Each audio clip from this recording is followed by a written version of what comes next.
வணக்கம். இன்னைக்கு நம்ம பார்க்க போகிறது என்னன்னா கருவாட்டு குழம்பு எப்படி வைக்கிறதுன்னு பார்க்கலாம். கருவாடு எடுத்து வச்சுருக்கேன். ஒரு பெரிய லெமன் சைஸ் புளியை கரைச்சி வச்சுருக்கேன். வெந்தயம் 1 டீஸ்பூன், மிளகு 1/2 டீஸ்பூன், 1 டீஸ்பூன் ஜீரகம், 1/2 டீஸ்பூன் மிளகாய்த்தூள்,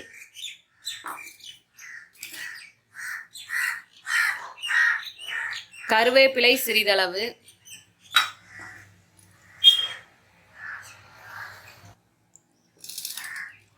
தேங்காய் 2 டேபிள் ஸ்பூன், 20 பூண்டு பல்லு, 2 டேபிள் ஸ்பூன் அளவு குழம்பு மிளகாய்த்தூள் வீட்டில் அரைச்சது,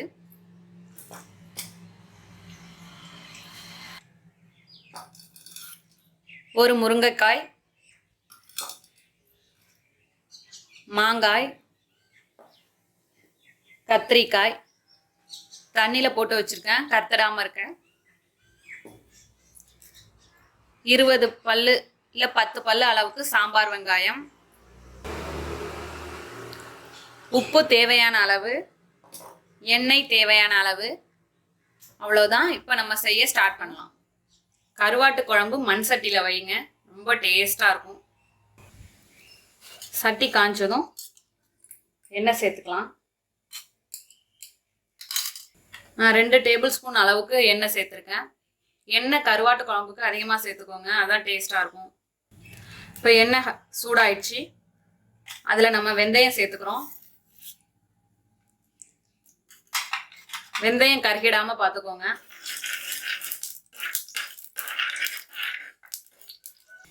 வெந்தயம் நல்லா பொரிஞ்சிடுச்சு. இப்போ வெங்காயம் சேர்த்துக்கிறோம்.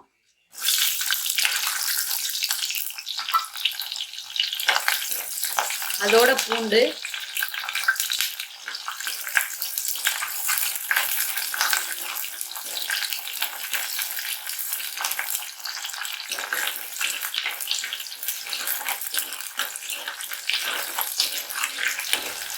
இப்போ இந்த ஸ்டேஜில் மிளகாய் தூள் ஆட் பண்ணுறேன்.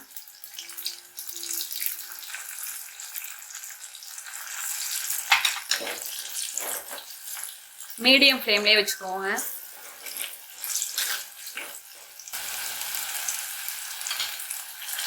இதோட குழம்பு மிளகாய் தூளும் ஆட் பண்ணுறேன்.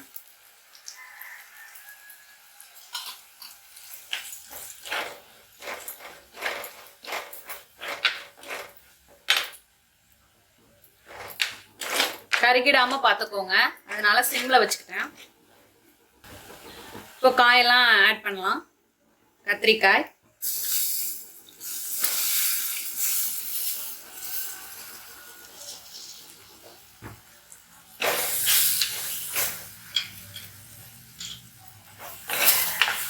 முருங்கைக்காய், மாங்காய். இப்போ புளித்தண்ணி சேர்த்துக்கலாம்.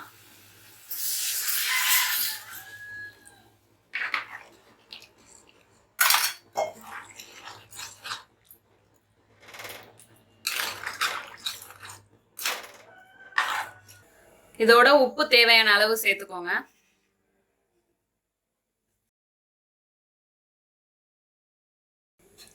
நல்லா கொதிக்கட்டும். இந்த பச்சை ஸ்மெல்லாம் போகிற வரைக்கும் கொதிக்கணும். இப்போ இதை மூடி போட்டு வச்சிடலாம். குழம்பு கொதிச்சு வர்றதுக்குள்ள நம்ம மிக்சி ஜாரில் அரைக்கிறதெல்லாம் அரைச்சிக்கலாம். இதில் என்னென்ன சேர்க்க போகிறோம்னா தேங்காய், மிளகு, ஜீரகம் நைஸாக அரைச்சி எடுத்துகிட்டு வந்துடுவோம். இப்போ இந்த அளவுக்கு அரைச்சி எடுத்துக்கோங்க. நல்லா நைஸாக அரையணும். இப்போ நம்ம ஓப்பன் பண்ணி பார்க்கலாம்.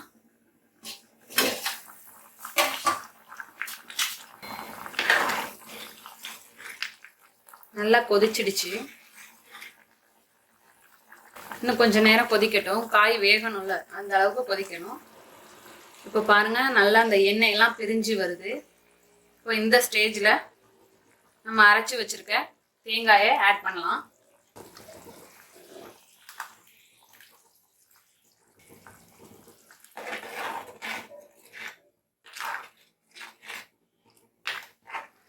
இப்போ பாருங்க நல்லா கொதிச்சு இந்த ஆடை படிஞ்சிடுச்சு. இந்த ஸ்டேஜில் கருவாடு சேர்த்துக்கலாம். கருவாடை வந்து 10 நிமிஷத்துக்கு முன்னாடியே தண்ணியில் ஊற வச்சு அந்த தோல் பகுதி அப்படியே செதுக்குனீங்கன்னா அது மேலே உள்ள பிளால்லாம் வந்துடும். அப்படி க்ளீன் பண்ணி வச்சுருக்கேன். இப்போ அதை அப்படியே புளிஞ்சிட்டு சேர்த்துக்கலாம். ஏற்கனவே கருவாடில் உப்பு போட்டு தான் வச்சுருப்பாங்க, அதனால குழம்புக்கு பார்த்து போட்டுக்கோங்க.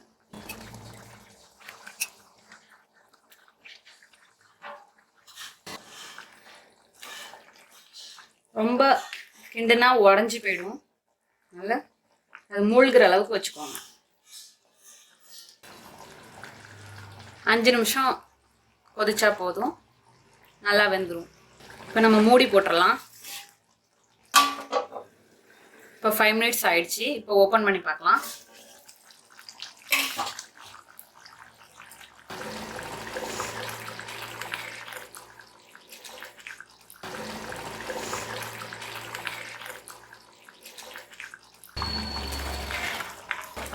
செம்மையா இருக்கு.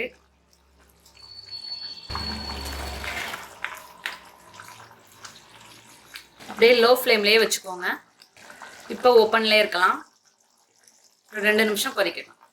இப்போ 2 நிமிஷம் ஆயிடுச்சு. இப்போ ஸ்டவ் ஆஃப் பண்ணிடலாம். அவ்வளோதான். இப்போ பாருங்க, நம்மளோட கருவாட்டு குழம்பு தயாராகிடுச்சு. எப்படி வந்திருக்கு பாருங்க.